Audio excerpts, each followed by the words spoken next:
Cervical cancer महिलाओं में एक जानलेवा स्थिति है। अगर किसी महिला को सर्वाइकल कैंसर हो जाए और उस महिला ने किसी कारण से इस ओर ध्यान नहीं दिया या छुपाया तो इससे जान भी जा सकती है। सर्वाइकल कैंसर जागरूकता माह के चलते आज हमें सर्वाइकल कैंसर के बारे में संपूर्ण जानकारी देने के लिए आज हमारे साथ है नागपुर के वैष्णवी क्लिनिक के प्रसिद्ध स्त्री रोग विशेषज्ञ डॉक्टर शिवांगी जहागीरदार। तो आइए जानते हैं सर्वाइकल कैंसर क्यों होता है, कैसे होता है, इसके लक्षण क्या है और इसका इलाज क्या है और इससे बचे रहने के लिए महिलाओं को क्या क्या करना चाहिए। इसकी सभी महत्वपूर्ण जानकारियां हमारे इस प्रोग्राम एक खास मुलाकात में।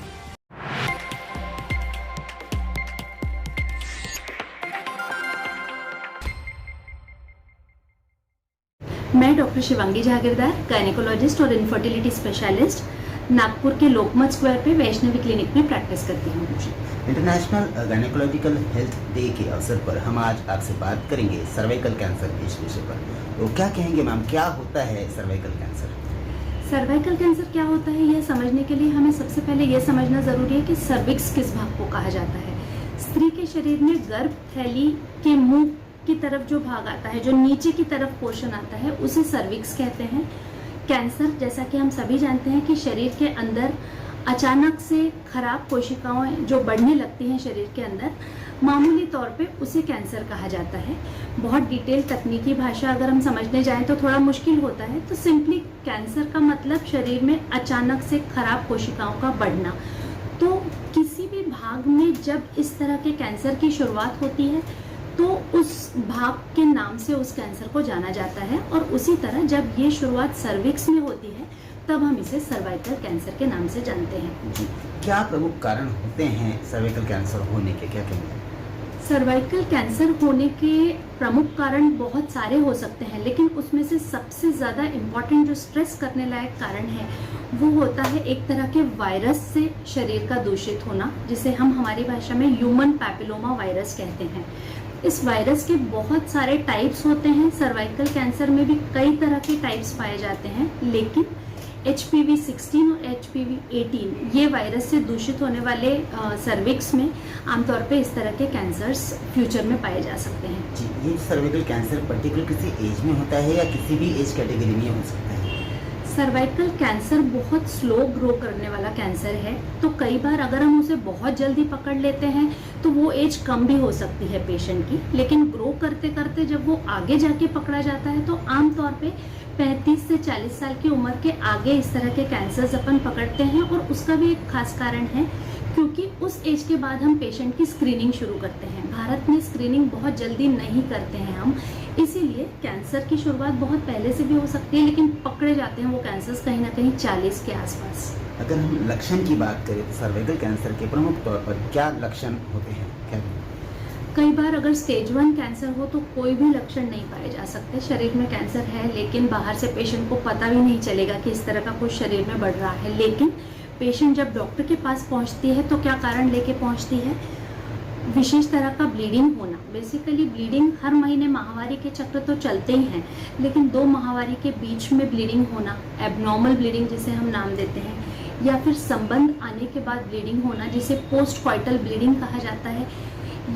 ये 2 तरह की ब्लीडिंग बहुत ज़्यादा सर्वाइकल कैंसर की तरफ हमारा ध्यान ले जाते हैं और हम उस तरह की स्क्रीनिंग पेशेंट में शुरू करते हैं। इसके अलावा फाउल स्मेलिंग, खराब तरह का डिस्चार्ज जाना नीचे से, वजाइनल डिस्चार्ज जिसे बोलते हैं, वो भी सर्वाइकल कैंसर का एक कारण हो सकता है।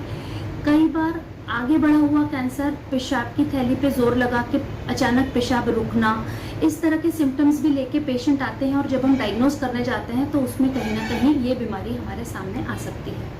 इसमें अगर देखा जाए तो आपने जिस वाइट डिस्चार्ज की जो बात की, वाइट डिस्चार्ज ये एक कॉमन है, सभी स्त्रियों में वाइट डिस्चार्ज आता है, तो क्या वाइट डिस्चार्ज आना ये सर्वाइकल कैंसर हो सकता है? कैसा है, डॉक्टर का सबसे प्रमुख काम क्या है कि पेशेंट को अचानक से डरा भी नहीं देना, और साथ में उसके हाथ से कोई बात छूट जाए ये भी नहीं होने देना। जहाँ तक मैं एज ए डॉक्टर समझती हूँ ये बैलेंस करना बहुत ज़रूरी है। वाइट डिस्चार्ज बहुत ही कॉमन सिम्टम है। अगर हम हर बार ये बोलें कि वाइट डिस्चार्ज सर्वाइकल कैंसर का सिम्टम है तो हर पेशेंट में थोड़ा भी डिस्चार्ज आने से जो पैनिक क्रिएट होगा, लेकिन वाइट डिस्चार्ज 25 से 30% जहाँ नॉर्मल हो सकता है, 60 से 70% उसमें कुछ न कुछ तरह की बीमारियां मिलती हैं, जिसमें इन्फेक्शंस बहुत कॉमन है। सर्विक्स के ऊपर हुआ छाला बहुत बार ये वाइट डिस्चार्ज पैदा करता है। और तीसरा जो मोस्ट इम्पॉर्टेंट हम रूल आउट करना चाहते हैं वो सर्वाइकल कैंसर है। तो डेफिनेटली वाइट डिस्चार्ज को फीमेल्स निग्लेक्ट ना करें तो अच्छा है। आमतौर पर देखा गया है कि रूरल भागों में सर्विकल कैंसर के बहुत ज़्यादा नंबर पाए गए हैं। क्या कारण हो सकता है रूरल भागों में इस नंबर का बढ़ना?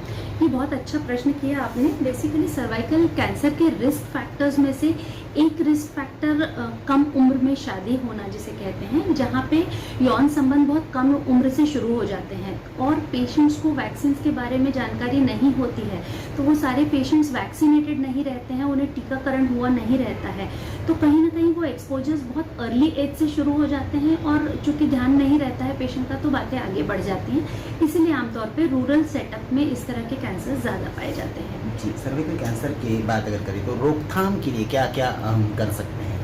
हाँ, डेफिनेटली रोकथाम के लिए मैं हर बार अपने क्लिनिक में आए हुए हर एक पेशेंट से कहती हूँ कि स्क्रीनिंग नाम का शब्द हमारी लाइफ में बहुत इंपॉर्टेंट है। स्क्रीनिंग का मतलब होता है जब हमें शरीर में कुछ भी नहीं हो रहा लेकिन हम एक जिम्मेदारी के तौर पे अपने शरीर को ध्यान रख रहे हैं। पेशेंट्स बोलते हैं मैडम क्या ज़रूरत है ये सब करने की? ज़रूरत ये है कि सर्वाइकल कैंसर एक बहुत ही ट्रीटेबल कैंसर के अंडर आता है। अगर समय से पहले उसे पकड़ा जाए तो वहीं पे उसकी रोकथाम की जा सकती है।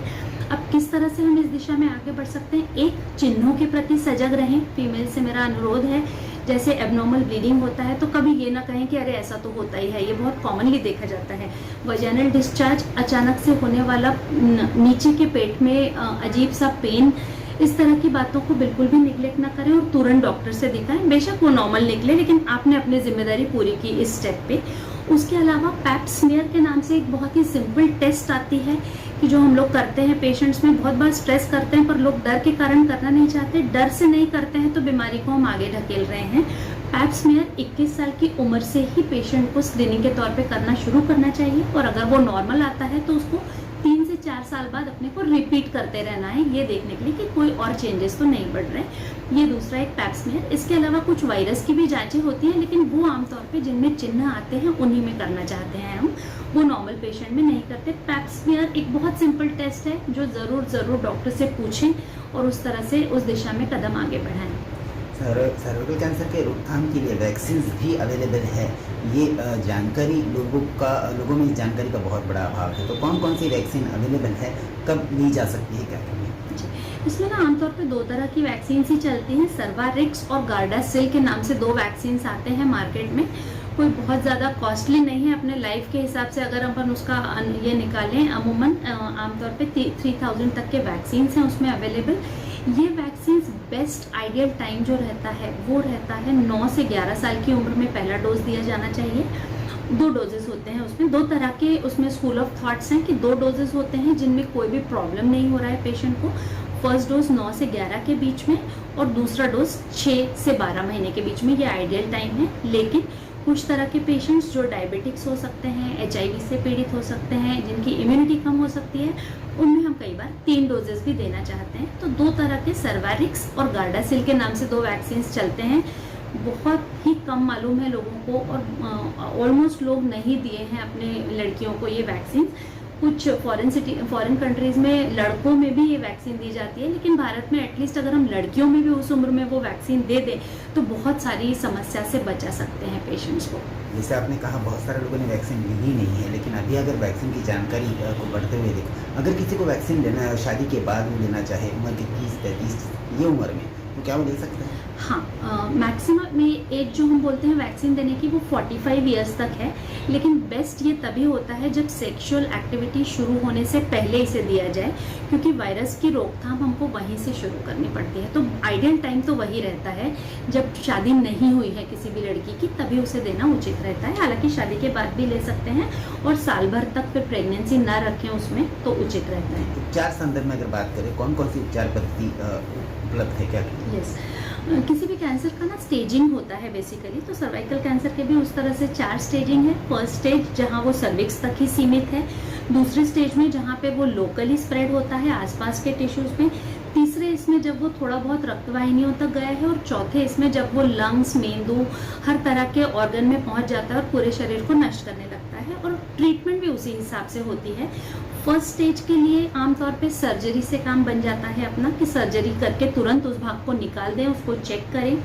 दूसरे स्टेज के लिए भी सर्जरी काम आती है, लेकिन जब कैंसर तीसरे स्टेज पे पहुंचता है तो आमतौर पे थोड़ी एक्सटेंसिव सर्जरी, जिसे हम लोग वर्दाइन सिस्टेक्टोमी कहते हैं, वो करनी पड़ सकती है।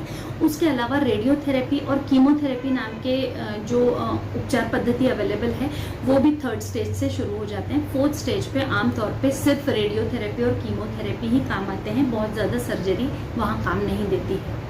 ये तो होगी बात उपचार पद्धति की, लेकिन सर्वाइकल कैंसर के बारे में अगर बात करें तो सबसे पहले अगर किसी को सर्वाइकल कैंसर का कोई भी सिम्टम दिखता है तो उसके दिल में सबसे पहले एक संकोच आता है कि बताए किसे, किसके पास जाए, किससे बात करें, और इसी संकोच की वजह से एक बहुत ज़्यादा समय हो जाता है और फिर ट्रीटमेंट करने में तकलीफ जाती है। तो ऐसे लोग जो चैनल के माध्यम से आपको देख रहे हैं, देश दुनिया के लोगों को क्या मैसेज आप चैनल के माध्यम से देना चाहेंगे? बिल्कुल, यहाँ पे मैं बहुत इंपॉर्टेंट मैसेज देना चाहूँगी स्त्रियों को, क्योंकि स्त्रियाँ अपने अलावा सभी का ध्यान रखती हैं, जहाँ तक मैं समझती हूँ। घर में बच्चों का ध्यान, पति का ध्यान, माँ बाप का ध्यान, सास ससुर का ध्यान, लेकिन सिर्फ अपना ध्यान वो सबसे लास्ट में रखना चाहती हैं, पता नहीं क्यों। इस एटीट्यूड को बदलें सबसे पहले, क्योंकि अगर आप हेल्दी नहीं रहेंगे लॉन्ग रन में तो आपका परिवार हेल्दी नहीं रह सकता है। इसीलिए छोटा सिम्टम आने पर अगर तकलीफ हो रही है तो घर वालों को वो तुरंत तकलीफ बताएं। जब तक आप अपनी तकलीफ सहन करते जाएंगे तो नेचुरली कोई भी उस पर ध्यान नहीं देगा। इसीलिए आपका ये हक बनता है कि तुरंत वहीं की वहीं वो तकलीफ घर वालों को और अपने आसपास के गायनेकोलॉजिस्ट को, हर गायनेकोलॉजिस्ट ये जानकारी देने से कभी भी पीछे नहीं हटते हैं पेशेंट्स को। 40 के बाद आने वाले सभी पेशेंट्स को हम खुद ही अपनी तरफ से ये ऑफर करते हैं कि स्क्रीनिंग अवेलेबल है, आपको करना है। लेकिन उससे पहले भी अगर सिम्टम्स आते हैं तो पैप स्मीयर जैसी छोटी टेस्ट करने में कोई बड़ा अमाउंट भी नहीं लगता है, टाइम भी नहीं लगता है, और उसमें से जो जानकारी जनरेट होती है वो बहुत बड़ी होती है आपके लाइफ के लिए। तो कम से कम ये लाइफ सेविंग स्टेप हो सकता है आपके लिए, तो इससे हिचकिचाएं नहीं महिलाएं बिल्कुल भी। वैष्णवी क्लिनिक की अगर बात करें तो गायनेकोलॉजी के संबंध में और सर्वाइकल कैंसर के लिए कौन कौन सी फैसिलिटीज़ आपके हॉस्पिटल में उपलब्ध है, क्या क्या? जी, वैष्णवी क्लिनिक, यहाँ पे मैं बेसिकली ऑब्स्टेट्रिक्स यानी डिलीवरी से संबंधित सारे काम करती हूँ। इनफर्टिलिटी मेरा स्पेशल इंटरेस्ट है। जो लोग बांझपन से जूझ रहे हैं, जिनके अपने बच्चे नहीं हो रहे हैं, उस तरह के इसमें मेरा बहुत स्पेशल इंटरेस्ट है। और कैंसर से अवेयरनेस कराना ये तो हर गायनेकोलॉजिस्ट अपना फर्ज समझ के ही करता है। तो यहाँ पे भी पैप स्मीयर की भी फैसिलिटी हमारे पास अवेलेबल है। इसके अलावा कॉल्पोस्कोपी, जो पैप स्मीयर का नेक्स्ट स्टेप होता है कि जिसमें सर्विक्स को अच्छे से देखा जाता है, वो भी हमारे पास उपलब्ध है। सोनोग्राफी की सुविधा यहाँ पे मेरे पास उपलब्ध है, जहाँ से हम सर्विक्स के अलावा भी जो गर्भथैली के अंदर की बीमारियाँ, अंदर के कैंसर्स हैं, उस पर ध्यान रख सकते हैं। और पैप स्मीयर के रिजल्ट्स आने के बाद जो ट्रीटमेंट की जाती है वो भी सारी ट्रीटमेंट में हम लोग डील करते हैं। हालांकि कैंसर स्पेशल हमारा बहुत काम नहीं है, लेकिन सर्जरी तक का सारा काम हम इस क्लिनिक के माध्यम से पेशेंट के लिए कर सकते हैं। गायनेकोलॉजी के संबंध में प्रेगनेंसी रिलेटेड या सर्वाइकल कैंसर या और भी किसी व्याधि को लेकर किसी से अगर आपको संपर्क करना है तो किस तरह आपसे संपर्क कर सकते हैं? दो बातें हैं। गूगल आजकल बहुत आगे है, हर चीज़ में गूगल पे हमारे एड्रेसेस, फ़ोन नंबर्स अवेलेबल रहते हैं। एड्रेसेस कभी कभी बदलते हैं तो अपडेटेड नहीं रहते, कई बार हम लोग का ध्यान नहीं रह पाता है, लेकिन फ़ोन नंबर्स आमतौर पे वही रहते हैं। कहीं ना कहीं हम लोग ट्रेस हो जाते हैं। आप लोग डायरेक्ट कांटेक्ट करके अपॉइंटमेंट लेके वैष्णवी क्लिनिक आ सकते हैं। हमारे रिसेप्शनिस्ट हर तरह की जानकारी आपको उस संदर्भ में देते हैं, और बहुत रीजनेबल तौर पे पेशेंट्स के लिए बहुत अच्छी सुविधाएं मैं अपनी तरफ से जनरेट करती हूँ। तो उतनी मैं अपनी काम की गारंटी आप लोगों को दे सकती हूँ। आप बिल्कुल बेहिचक आ सकते हैं। वैष्णवी क्लिनिक, फर्स्ट फ्लोर, दीवान प्लाजा, राइट विंग, लोकमत स्क्वायर, नागपुर।